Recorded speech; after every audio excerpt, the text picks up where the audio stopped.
Birileri demiş ki Yasuo öldü. Korkmayın, Yasuo geldi ve buff alarak geldi dersem sevinirsiniz. Ama siktir et sevinmeyi. Gelin size başka şampiyonların almış olduğu bufflardan 4.0A yamasına hoş geldiniz. Biraz onlardan bahsedelim. Sen de bu arada Yasuo'yu gördün, like at, abone ol. Ama sana üzücü bir haberim var. Yasuo ile alakalı bir bilgi yok maalesef. İlk şampiyonumuz bakın kim? Şampiyonumuz Suriyeli Akşam. Tabi haliyle biz yerimize gidelim artık, değil mi? Yerimize gidelim ve size Akşam'ın neyine buff geldi bunu görelim. W'sunu bakın, şu olay var ya, bunun dolum süresi 18 ile 6 arasına kadar, oyun sonuna kadar azalıyordu. Artık 14 ile başlayacak, 2 saniyeye kadar düşecek. Dolum süresi daha da azalmış olacak. Ve saniyedeki mana yenilemesi kazandırıyordu. Ve aynı zamanda bunun ne kadardı? %0,2 idi. Saniyedeki mana yenilemesi %2'lik bir mana yenilemesi kazandırmış olacak Akşam'ın W'su. Evet, Akşam bu kadar. Bir sonraki buff alan şampiyonumuza geçelim. Arkadaşlar kusura bakmayın, biraz hastayım. Mazur görün. Şimdi Blitzcrank'in W'suna ne oldu? Hareket hızı veriyordu. Bakın şöyle hızlanıyordu. Evet. Bu %10'du. %25'e çıktı. Ve hani şu yeteneği kullandıktan sonra bir yavaşlıyor ya. Bakın kullandım. Yavaşladı. Şimdi bak yavaşladı. Böyle bir hareket hızı daha var haliyle. Bu %25'ti. Artık yavaşladıktan sonraki hareket hızı %50'ye çıkmış oldu. Ama bir sonraki şampiyon bence sizi sevindirecektir. Karşımızda Suriyeli Eko var. Eko'ya ne oldu? Eko'nun pasifinde. Gelin pasifini beraber inceleyelim. Bakın canavarlara %110'luk hasar veriyordu. Artık canavarlara %140'lık bir hasar verecek. Eko'nun pasifi geliştiğine göre artık Eko daha çok tercih edilebilir. Yani bir kahramanın pasifine yapılan buff onu gerçekten metaya taşıyor olduğunu düşünüyorum ve bu kanaatteyim. Bir sonraki şampiyon ise gerçekten beklediğiniz, gerçekten LoL'de severek oynadığınız bir şampiyon. Gelin bunu gösterelim. Şampiyonumuz Kayn. Fakat Kayn'ın Darkin halindeyken pasifinin sıfırlanma süresi 6 saniye iken, bakın pasifinin sıfırlanma süresinden bahsediyorum. Şurada 6 saniye yazıyor ya, evet.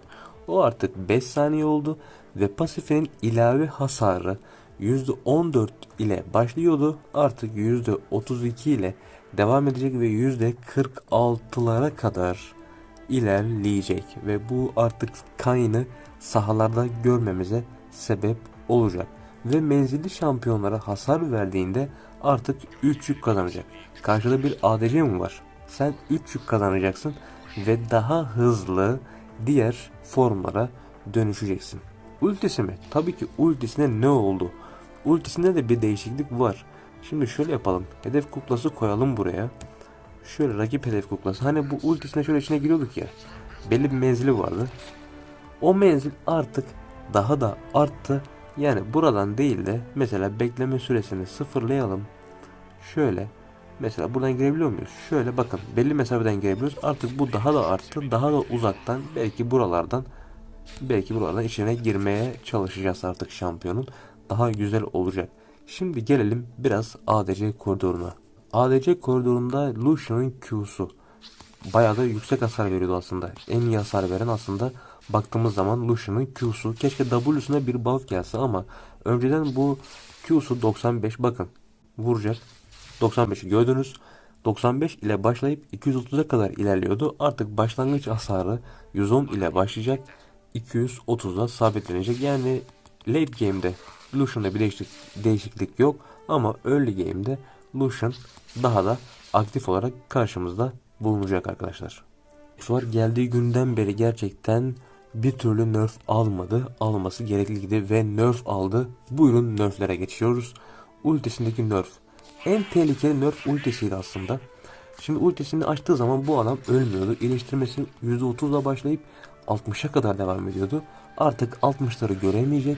%25 ile başlayıp %45'te sonlanacak. Artık Aatrox'un ultisi gerçekten karşı konulabilir bir noktada olacak. Bu Aatrox mainleri üzecek ama beni sevindirdi. Aslında beklendiği gibi çok da tercih edilebilen bir şampiyon olmadı. Ben çok fazla oynanacağını düşünüyordum ama ciddi anlamda çok da tercih edilmedi. Bakalım sıradaki şampiyonumuza geçelim. Sıradaki şampiyonumuz Nautilus. Nerf aldı. Sevdiğim bir kahramandı. Bunun nerf alması bizi üzer. Ne oldu? Q'su nerf aldı. Dolum süresi 11 ile başlıyordu ve 8 saniyeye kadar düşüyordu. Şimdi dolum süresini kapatalım buradan. Daha iyi görün. 11 saniyede bakın başlıyordu. 8 saniyeye kadar 4. levele olduğu zaman şu Q'su azalıyordu. Artık 12 saniyeyle başlayacak. 9 saniyede sonlanacak. Bence çok da bir fark olacağını düşünmüyorum. Ama Q'sunun temel hasarı 70 ile başlıyordu. Gelin buradan bakalım. Bakın taban hasarı 70 ile başlıyordu. 250'ye kadar çıkıyordu. Artık 60 ile başlayacak ve 240 ile sonlanacak. Gerçekten bunun hasar vermesi çok da mühim değil. Onluk bir kayıp var. Çok da mesele olacağını sanmıyorum aslında. Karşımızda Gay Rakan var. Rakan'ın W'sunda bir şeyler olmuş. Hasarı 80 ile 290 arasında artış gösterirken bakın gerçekten tilt ediyordu. Yani iyi bir Rakan oyuncusu ADC'yi gerçekten tilt ediyordu. 80 ile başlayıp 290 hasar veriyordu. Artık 70 ile başlayacak. 280 olacak. Onluk bir kayıp var. Bu onluk kayıp Rakan'ı ne kadar düşürür tartışma konusu. E'sine de bir şey oldu. E'sinin bekleme süresi 18 idi önceden ve seviye sonunda 12'ye kadar düşüyordu. Artık 20 ile başlayacak, 14'e kadar düşecek. Rakan için kötü bir nerf diyebilir miyiz? Bilemiyorum aslında. Bu nerflerin çok daha faydalı olacağını düşünemedim. Bu yamada çok da beğendiğim bir yama olmadı. Buff'lar beni tatmin etmedi. Nerfler beni şu an için tatmin etmedi. Ama bakalım bir sonraki şampiyonlar tatmin edecek mi? Buyurun yorumlara yazın ve birlikte karar verelim. Banlandığı için uzun zamandır tercih edilebilirdi bu nerf. Bakalım W'suna ne olmuş? Hasarı 50 ile 400'e kadar çıkıyormuş. Bu nasıl bir hasardır ya Rabbi? 50 ile başlayıp 400'e kadar çıkıyormuş. Aman ya Rabbi. Artık 60 ile başlayacak. Early game'i daha güçlü olacak ve 200'de sonlanacak. Late game artık bu W'su iş yapmayacak. Baya düşük. 400 nere 200 nere yarı yarıya bir düşük hasar azalması var. Canavar hasarı baktığımız zaman 100 ile başlıyordu W'sunun ve 380'de seviye sonunda azalıyordu ve artık 80 ile başlayacak ve 290'da son bulacak. Gerçekten Yone'nin W'su muhteşem bir şekilde nerf yemiş. Yone'nin artık W'su adeta iş yapmayacak duruma gelmiş ve Yone'nin kalkan durumu var. Şimdi bekleme süresini sıfırlayalım. Şurada bir kalkan alıyor. Bakın ufak bir kalkan aldı. Bu 40 artı %70 ilave saldırı gücüyle ilintiliydi. Artık 30 artı %70 saldırı gücüyle. Yani saldırı gücünü ne kadar çok yüklersen o kadar çok kalkan alacaksın. Bu sabit ama 40 ilavesi yok. 30 ilavesi var. Şimdi sırada itemler var. Aslında sistemi de biraz anımsatan şeyler. En çok beklediğiniz şeyler bu itemler. Bu iteme bir şeyler oldu. Pasifinin bekleme süresi iadesi %20 iken bakın aşağıda yazıyor. %20 iken %25 oldu ve buna paralel olarak bir iki iteme daha değişiklik geldi. Bunlardan bir tanesi Luden. Luden'in pasifi 80 artı %20 yetenek gücü verirken artık 90 artı %25 yetenek gücü verecek ve gerçekten güçlenmiş bir Luden'le karşı karşıya kalacağız. Bir sonraki item ufuk getiren itemi. Ufuk getirenin pasifindeki hasar durumu bir takım değişikliklere uğradı.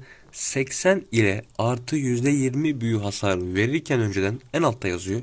Artık 90 ile %25 büyü hasarı verecek. Şimdi biraz dengelenen şampiyonlar üzerinde konuşalım bakalım. Birkaç şampiyonumuz var. Toplamda 4 şampiyon ve Zoe de bunların arasında. Hadi bakalım. Zoe ile başlayalım. Zoe'nin W'su ne oldu? Hatasında bir düzeltme varmış. Yani bunda bir hata varmış Zoe'nin W'sunda.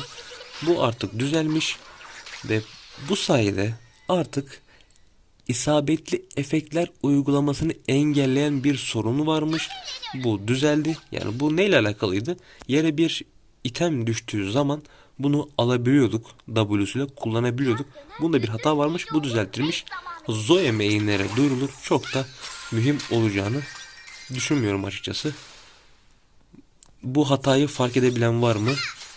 Bunu da mutlaka gelin yorumlara yazın. Fark ettiyseniz işinize artık düzeltilmiş halde geldiği zaman yarayacak mı? Gelin beraber konuşalım. Sıradaki şampiyon ise şimdi karşımızda Set var. Set'in temel saldırı gücü 52 ile başlıyordu ve 58'de artık sonlanacak. Önceden 52 idi, artık 58 şeklinde artmış halde karşımıza gelecek ve seviye başına saldırı hızı. Bakın bunun saldırı hızı bir takım birazcık düşüktü sanki. Bana da öyle geliyordu. 1.7'ymiş bu saldırı hızı. Artık 1. Ne dersiniz? Ne demin bekliyorsunuz? Artmasını bekliyorsunuz değil mi? Maalesef. Daha da azaldı. 1.2'ye düştü. Daha da yavaş yumruk atan bir setle karşılaşacağız. Gelin support koridoruna geçelim. Support koridoru biraz tehlikeli. Bilmiyorum. Bu yamada biraz tehlikeli. Supportlara biraz önem verilmiş sanki. Supportlara ne oldu? W'suna mesela bunun ilk atılmış olduğu kalkanını 40 ile 130 ile ve artı %15 yetenek gücüyle desteklenen bir kalkan veriyordu. Artık 40 ile başlayacak, 145'e kadar artacak ve %10 ile desteklenen bir yetenek gücü karşımıza çıkacak. Tabii ki de bunu attığımız zaman bir de geri dönüyordu. Geri döndüğü zaman da bir kalkan alıyorduk. Bu da 80 ile başlayıp 260'ta sonlanıyordu ve %30 yetenek gücüyle destekleniyordu. Artık 80 ile başlayıp 290 ile artacak oyun sonunda. Evet, burada buff almış fakat %20'lik bir yetenek gücü olması itibariyle burada ufak bir dengeleme söz konusu. Şimdi E'sini herkes biliyor. E'sindeki 60 ile başlayan 240 ile artan bir saldırı, yani yetenek saldırısı hasarı vardı. Ama artık 65 ile başlayan ve 260'ta sonlanan ve %55 yetenek gücünden destek alan bir saldırı gerçekleştirecek Lux. Son dengelenen şampiyona bakalım. Yine ADC koridoruna bir dengeleme gelmiş. Bu ADC koridorlarından bu yama biraz support ve ADC koridoru olmuş ama çok da dandik ADC'ler, tercih edilmeyen ADC'ler.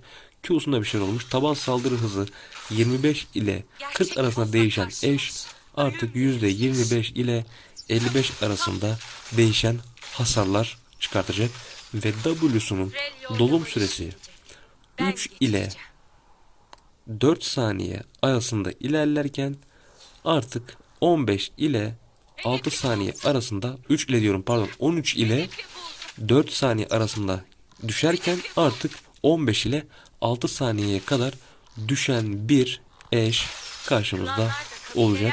Ve bu arada Q'sunda bir düzeltme yapayım. %55 son seviyenin hasarı Q'da %55'lik bir hasar vermiş olacak. Evet, yama bu kadar. 4.0 A güncellemesi bu kadar olacak. Bu yama biraz support ve biraz da ADC dengelemesi gibi bir şey olmuş. Çok da güzel bir yama değil. Beni memnun etmedi açıkçası. Beklenen şampiyonlar gelmedi. Beklenen şampiyonlara güzel bufflar ve nerfler gerçekleşmediği sürece bu yama bizim için çöp ve bu yama gerçekten hacklenen Riot için tehlikeli ve saçma bir yama olmuş hale gelmiş bulunacak. Çünkü hacklendiği için de yamayı da gerçekten yapmak için yapılmış, gerçekten yaptı desinler diye yapılmış bir yamayla karşılaşıyoruz bu güncellemede. Evet, video bu kadar. Şimdilik kendinize iyi bakın. Hoşça kalın.